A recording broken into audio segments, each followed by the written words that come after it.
Hi everybody, Sarah here from the Big Blue House Homestead, and a bunch of noise going on like always.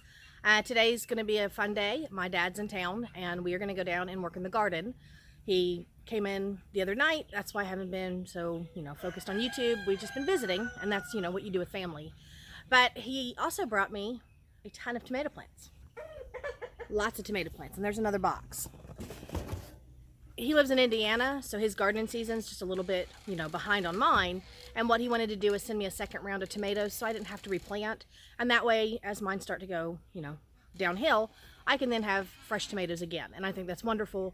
Lots more tomato plants. And he also brought me white mulberries. So I have a couple little sticks of those so that I can start growing some white mulberries here on the property too. And that just adds more to the orchard. But we're going to go down. I've got some dill I haven't planted yet. It's in pots. I've got to get that put in. Neglected the garden for a few days. There's some weeds building up, normal stuff that happens all the time. So that's what we're going to do today. And he doesn't want to be on camera, so you'll hear him talk, but you won't see him. But we're going to talk about the garden and get to work. So we'll see you in a minute. Okay, so I moved all my dill down to the garden. I've got my diamond hoe in hand, and I am ready to go get that planted. But I just wanted to talk with my dad for a minute. It's the first time he's seen my garden at this size. He came here a few years ago, and it's a big improvement since then. So I kind of sort of wanted to, let him give his opinion on what he thinks. It's really hard to film a garden this size. It's really hard to put it all out there on YouTube. And so I am going to show the growth and the progress now, but it's kind of cool to hear it from somebody else's perspective. Makes you change your mind when you think just a few rows. It's more than just a few rows. So we'll let my dad talk for a minute. Yeah, I agree. More rows than just a few rows. Sarah took me on a tour yesterday, and we walked and walked and walked and walked, and we got to one spot, and I said, well, hey, here's some corn I haven't seen before. She said, oh no, we already passed that. So it's literally a maze that you get into here, and that maze is an amazing thing, because when Sarah and her family first moved here, most of where her garden was just rough, unimproved weed land, and it was out of control, and they've taken their time. The first year of gardening was experimentation and learning, and it was small. And then after that, the next year, it got a lot bigger. And this year when I came down from Indiana to visit, you have to be here to see it and believe it, how much work they have put into their garden, how large their garden is now, how healthy their garden is, how much it is already producing, and how much it is going to produce. I mean, I was looking at one row of tomatoes, and I see 100 tomatoes already formed and growing, just waiting to turn red. But there's also 100 blossoms on those plants, which mean that much more tomatoes. Yep. So the work that Sarah and her husband and family have put in here is it's really cool, because they've gotten to that point of, almost to that point of being self-sufficient. Right. Where they don't have to go to a grocery store. Yep. They don't have to buy produce anymore. And Sarah has also perfected the art of canning and preserving in several different ways, so that they will be able to go back to the old school way of growing it in the summer, preserving it, using it over the winter, and having enough to last them all the way through to the next summer growing season. Exactly. Yep. Very, very smart, very self-sustaining. Yep. And I'm very proud of it. There's a lot of work, Well, more work than I would do. I know, I told you, it's a lot of work. Yeah. And that's the thing, guys, is when you want to do a garden and you want to put, time and effort into it, it is a lot of work. And that's the first thing you need to put into your mind is you're going to be working the entire time. Starts all from seed is my garden. Every single plant came from seed. So I had to plant all those seeds. I had to grow all those seeds, maintain all of those, get them to seedlings, harden them off, put them into the ground after I did all the garden, like tilling and amending and all of that. And then I'm out here daily, all the time, constant, maintaining, pruning, picking, all of that. I mean, Dad yesterday went out with the boys and they harvested. It was a whole basket. Whole basket full of stuff. Whole basket of stuff. Yeah, and that's and just a variety of stuff. Yeah. Not just one or two things, but everything. Yeah. And we started with, zucchinis in there and some cucumbers, and then did beans, and then more peppers. Picked my first green pepper yesterday. So it's only beginning. And that's the important thing to understand when you're gardening, is that once you begin, The work doesn't stop. You have to give your garden time and effort. Otherwise, you're going to end up with like poor Dad's over here weeding out the pepper plot. I forgot. And so he's like, there's pepper plants in here? Can't see them through the weeds because it's so tall. But that's what happens. You just have to maintain and put your time and effort in your work. So I'm going to give you a shot of the garden and show you how much it has progressed now. And I think you'll be amazed because it's only not even 2 months of growth since I've put the plants in the ground. And when you think about that, my growing season's until November, like mid-November, and that's if the weather cooperates. It could be even longer. So yeah, I've got a busy garden this year. Busy garden. All right, so just starting out over here in my first major row, the corn is already tall as me. I'm 5'4", and some of it's actually tasseling above my head.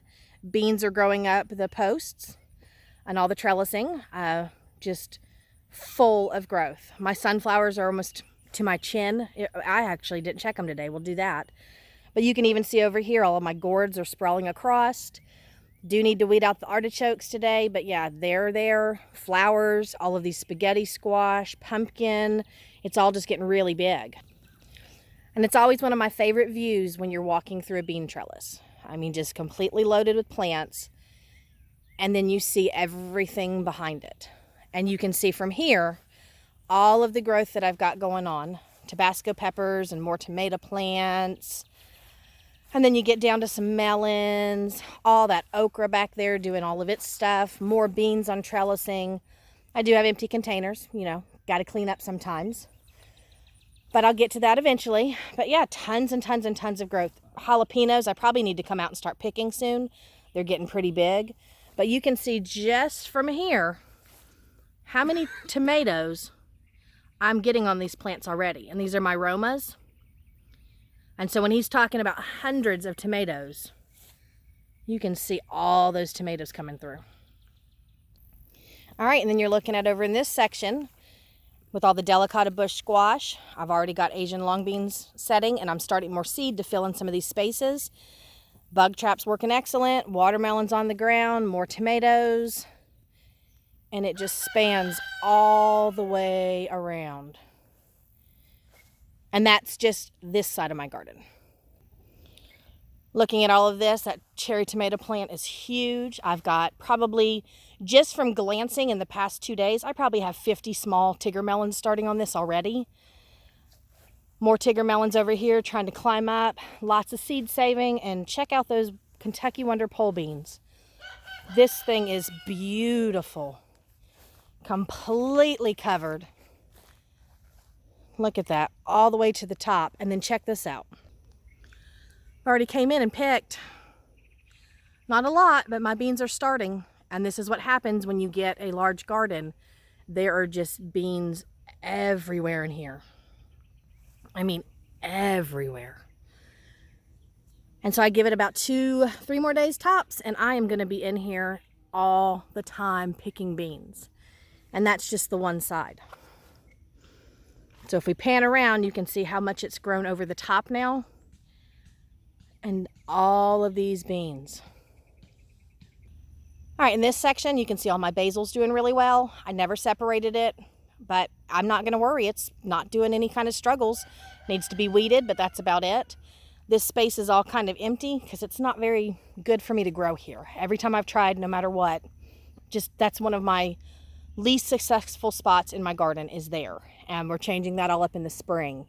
But you can then pan down and see everything on this side of the garden and how full it all is. And then even down to these raised beds, covering with cucumbers now. And I still have a spot in the back. You can kind of see the corn coming up back there behind the logs. Yeah, I've got corn and beans back there, and it's just loaded. Okay, Dad has one more thing he wants to say real quick before we do the outro. So I'm going to let him speak for a minute. Yeah, there's just one little thing I'd like to point out is that one of the perks of coming and visiting my daughter is she's an excellent cook. When you watch her films, listen to her recipes because they're really good. The eggplant parmesan she cooked yesterday. Zucchini. Huh? That was zucchini. Zucchini. I'm sorry, zucchini. That's okay. Well, I was caught in a moment there. I know. But anyway, that was the best I had ever eaten. The spices that her husband used on the chicken that she got from, who was that? Peppers? Peanuts, peppers. Yeah. Peanuts, peppers. That was just over the top. That was absolutely excellent. So I would, if I could, I would endorse him also in his products. Well, thank you. Yeah, and Sarah with her recipes, when she does her recipes, give them a try because they are really, really worth it. Believe you me, I have the experience. I'm talking from experience. Thank you, Dad. Yep. Thank you. Okay, so it's a nice overcast day. I'm already sweaty because it's the south and there's nothing but humidity and ant hills everywhere here. So we're gonna get to work and I'm gonna get that dill planted. It's getting taller and I need to get it in the ground because I gotta start making pickles soon and I need dill. So we're gonna work on that. Dad's gonna do some weeding and we're just gonna hang out and do some garden time together. But thank you guys for stopping by and I will see you in the next one. Bye.